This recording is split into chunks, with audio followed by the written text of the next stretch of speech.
श्री स्वामी समर्थ. घरामध्ये श्रीयंत्र आहे का? श्रीयंत्र असेल तर ते देवघरामध्ये कुठे ठेवायचे? पूजा कशी करायची? प्राणप्रतिष्ठा कशी करायची? आज मी तुमच्यासोबत शेअर करणार आहे. त्याआधी व्हिडिओच्या खाली लाईकचं बटन प्रेस करा. चॅनलवरती जर नवीन असाल तर चॅनलला जरूर सबस्क्राईब करा. आता अभिषेक करण्यासाठी मी एक पितळी ताट घेतलेलं आहे आणि त्याच्यामध्ये स्वस्तिक काढून घ्यायचं आहे. मानवी मन हे अतिशय चंचल आहे. आपल्या प्रत्येकाच्या मनात नेहमी अनेक इच्छा निर्माण होत असतात. कोणाला धनप्राप्तीची इच्छा असते तर कोणाला संतान प्राप्तीची, कोणी मनशांती शोधत फिरते तर कोणी समृद्धी. अशा समस्त भक्तगणांच्या सर्व संकटांचा नाश व इच्छांची पूर्ती श्रीयंत्र उपासना करते. हिंदू धर्मशास्त्रानुसार सर्व यंत्रामध्ये श्रीयंत्र हे सर्वश्रेष्ठ यंत्र असून त्याशिवाय मनुष्याला तरणोपाय नाही असे मानले जाते.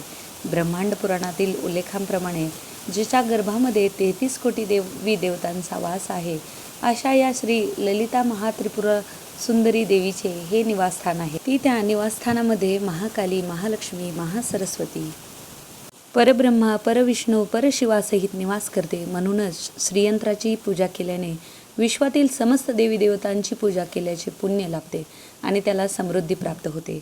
आता हे श्रीयंत्र मी या ताटामध्ये ठेवून देत आहे. आपण आधी स्वस्तिक काढलेलं आहे. श्रीयंत्र आपल्याकडे त्याच्या ज्या आऱ्या आहेत म्हणजे टोक जे आहे ते आपल्याकडे येईल अशा दिशेने ठेवायचं आहे. पूजा करताना आपलं तोंड हे पूर्वेकडे झालं पाहिजे आणि श्रीयंत्राच्या आऱ्या या आपल्या दिशेला आल्या पाहिजे म्हणजे पश्चिम दिशेला. बरोबर.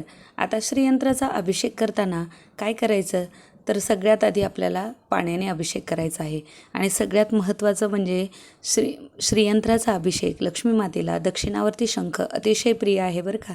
देवघरामध्ये दक्षिणावर्ती शंख असायलाच हवा. आता दक्षिणावर्ती शंखाने मी अभिषेक सुरू करत आहे. अभिषेक सुरू करताना वक्रतुंड महाकाय सूर्यकोटी समप्रभ निर्विघ्नं कुरु मे देव सर्व कार्येषु सर्वदा दिवा धूप दीप लावून घ्यायचा आहे आधीच. त्याचबरोबर आता देवीची आराधना करायची आहे. सगळ्यात आधी पुरुष सूक्त घ्यायचं आहे आणि नंतर मग आपल्याला श्रीसूक्ताचे 16 मंत्र घ्यायचे आहेत.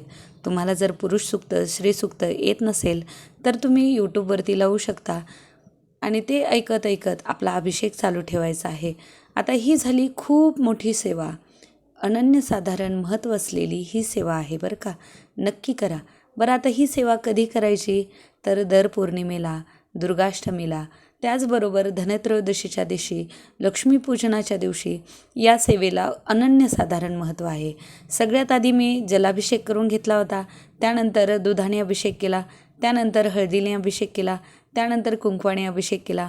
ही झाली पंचोपचारे श्रीयंत्राची पूजा. श्रीयंत्राचा अभिषेक उसाच्या रसाने, पंचामृताने, त्याचबरोबर मधाने केला जातो आणि श्रीयंत्र हे सगळ्या यंत्रामध्ये श्रेष्ठ यंत्र मानलं जातं. त्यामुळे देवघरामध्ये श्रीयंत्राची स्थापना जरूर करावी. जर तुमच्याकडे नसेल तर कधी घ्यावं? गुरुपुष्यामृत योगावरती एखाद्या शुक्रवारी किंवा पौर्णिमेच्या दिवशी तसेच दुर्गाष्टमीच्या दिवशी श्रीयंत्राची स्थापना केली जाते. त्याचबरोबर लक्ष्मीपूजनाच्या दिवशी, धनत्रयोदशीच्या दिवशी श्रीयंत्र तुम्ही घरामध्ये आणू शकता.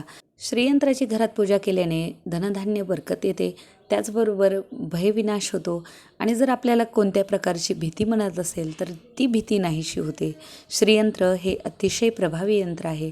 तुम्ही जरूर प्रस्थापित करा आणि त्याचबरोबर मीही तुमच्यासोबत सांगितलेली माहिती थोडी जरी तुम्हाला महत्त्वाची आणि आवडली असेल तर चॅनलच्या खाली लाईकचं बटन प्रेस करा. चॅनलवरती जर नवीन असाल तर जरूर चॅनलला सबस्क्राईब करा आणि ही महत्त्वाची माहिती तुमच्या मित्रमैत्रिणींमध्ये शेअर करायला विसरू नका. आता मी हे श्रीयंत्र अतिशय छान स्वच्छ धुवून घेणार आहे. श्रीयंत्राला पुसून घेणार आहे. आता हे पाणी बदलून घ्यायचं. आता पूजा कशी करायची ते महत्त्वाचं. अभिषेक झाला, स्वच्छ धुवून घेतलं. आता श्रीयंत्र हे एका तांब्याच्या प्लेटीमध्ये ठेवायचं आहे. तांब्याच्या प्लेटीमध्ये मी अष्टदल कमल हे कुंकवाने आणि हळदीने काढून घेणार आहे अशा पद्धतीनं. आता हे काढल्याच्यानंतर आपल्याला श्रीयंत्रामध्ये अजून एक खूप महत्त्वाची गोष्ट आहे. ती म्हणजे कोणती तर कमळगट्ट्याचे मणी. कमळगट्ट्याचे मणी हे माता लक्ष्मीला अत्यंत प्रिय असे आहेत. आपल्याला कमळगट्ट्याच्या मण्यावरती श्रीयंत्र स्थापित करायचं आहे. आता हे कमळगट्ट्याचे मणी कुठे मिळतील, तर कोणत्याही देवपूजेचं साहित्य ज्या दुकानामध्ये मिळतं त्या दुकानामध्ये हे कमळगट्ट्याचे मणी अगदी स्वस्तामध्ये मिळून जातात. पण तितकेच प्रभावी आणि उपयोगी आहेत बरं का हे कमळगट्ट्याचे मणी, त्यामुळे आवर्जून घरामध्ये आणा. आता हे गट्ट्याचे मणी मी 108 या प्लेटीमध्ये टाकून घेणार आहे आणि त्याच्यावरती श्रीयंत्र स्थापित करणार आहे. माता लक्ष्मीला कमळ हे अत्यंत प्रिय आहे, पण आपल्या सर्वसामान्यांच्या घरामध्ये कमळ रोज कुठून उपलब्ध होईल, म्हणून मी हे कमळगट्ट्याचे मणी वापरत असते. कमळगट्ट्याचे मणी लक्ष्मी मातेला अत्यंत प्रिय आहेत. आता हळदी आणि कुंकवाने मी श्रीसुक्ताचे 16 मंत्र म्हणत श्रीयंत्राचा अभिषेक करून घेणार आहे. श्रीसूक्त कसं म्हणायचं? हरि ओम हिरण्यवर्णाम हरिणीं सुवर्णरजतस्रजाम चंद्राम हिरण्मयी लक्ष्मीं जातवेदो मा आवह असं म्हणत आपल्याला 16 मंत्र पूर्ण करायचे. त्याचबरोबर माझ्याकडे एक 16 मण्यांची कमळगट्ट्याची माळ होती, ती पण मी अर्पण करून घेत आहे. आता ही झाली छान अशी पूजा श्रीयंत्राची. तुम्ही पूजा कधी करू शकता? पौर्णिमेच्या दिवशी, दुर्गाष्टमीला, त्याचबरोबर लक्ष्मीपूजनाच्या दिवशी किंवा कोणत्याही शुक्रवारी. वैभवलक्ष्मी पूजनसुद्धा श्रीयंत्र पूजेशिवाय अधुरी आहे बरं का. त्यामुळे घरामध्ये श्रीयंत्र जरूर स्थापित करा. नसेल तर हा व्हिडिओ नक्की बघा. कधी आणायचं, काय आणायचं, कशी स्थापना करायची, पूर्ण माहिती मी या व्हिडिओमध्ये दिलेली आहे. आता धूपदीप दाखवून मी छान अशी पूजा करून घेत आहे. नंतर आरती करून घ्यायची आहे.